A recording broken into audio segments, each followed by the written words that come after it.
وہ کون سے صحابی تھے جو ایک تجارتی سفر پر نکلے، مگر تقدیر نے انہیں ایک ایسے پراسرار جزیرے تک پہنچا دیا جہاں ایک لرزہ خیز سچائی ان کی منتظر تھی۔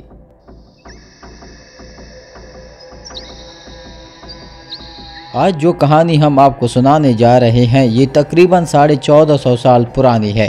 یہ کہانی ہے ایک عظیم صحابی حضرت تمیم داری رضی اللہ تعالی عنہ کی، جو پہلے عیسائی ہوا کرتے تھے، لیکن قسمت نے انہیں ایک ایسے سفر پر روانہ کیا جو انہیں سیدھا ایمان کی روشنی تک لے گیا۔ یہ ان دنوں کی بات ہے جب حضرت تمیم داری تجارت کے لیے سمندر کا سفر کر رہے تھے۔ ان کے ساتھ قبیلہ لخم اور جذام کے 30 افراد بھی تھے۔ اچانک سمندر میں ایسا طوفان آیا کہ وہ 1 مہینے تک بے یار و مددگار بھٹکتے رہے۔ ہر سمت پانی ہی پانی، نہ کوئی کنارہ نہ کوئی راہ دکھانے والا۔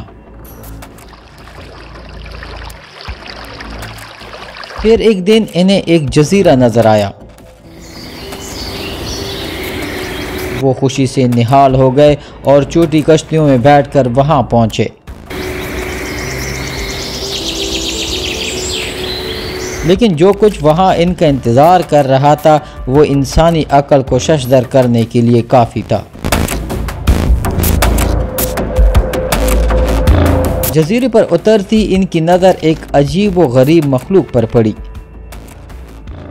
یہ عورت نما جانور تھی۔ اس کے پورے جسم پر گنے بال تھے۔ خوف اور حیرت کے مارے انہوں نے پوچھا، کم بخت تو ہے کیا؟ وہ بولی، میں جساسہ ہوں۔ احادیث سے معلوم ہوتا ہے کہ جساسہ دجال کی ایک مخبر مخلوق ہے۔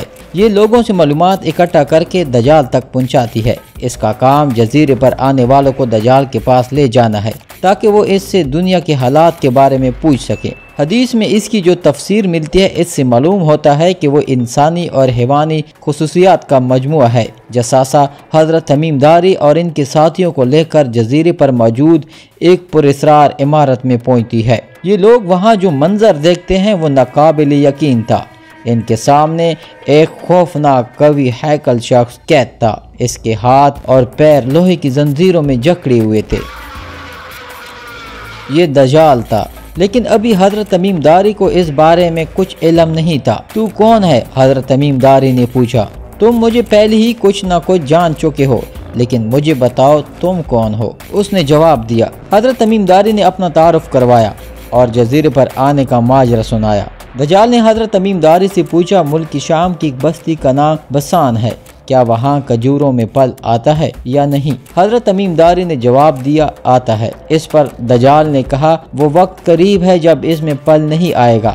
اس کے بعد دجال نے پوچھا، کیا کبریا کے سمندر میں پانی ختم ہو چکا ہے؟ حضرت تمیم داری نے کہا، بہت پانی ہے۔ یہ سن کر دجال نے کہا، وہ زمانہ قریب ہے جب اس پہ پانی نہیں رہے گا اور یہ سوکھ جائے گا۔ پھر اس نے پوچھا، شام کی بستی سغر کے چشمے کا کیا حال ہے؟ حضرت تمیم داری نے کہا، اس میں بھی پانی بہت ہے اور بستی والے اسی کے پانی سے اپنے کھیتوں کو سیراب کرتے ہیں۔ پھر دجال نے کہا، اچھا نبی الامی کا کچھ حال سناؤ۔ اس پر حضرت تمیم داری نے کہا، وہ مکہ سے ہجرت کر کے مدینہ تشریف لے آئے ہیں۔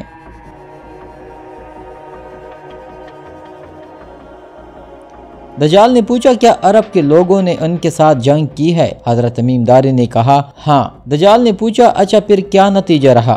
حضرت تمیم داری نے بتایا، وہ اپنے گرد و نواح پر غالب آ چکے ہیں اور لوگ ان کی اطاعت قبول کر چکے ہیں۔ یہ سن کر دجال نے کہا، اب سن لو، ان کے حق میں یہی بہتر تھا کہ وہ ان کی اطاعت قبول کر لے۔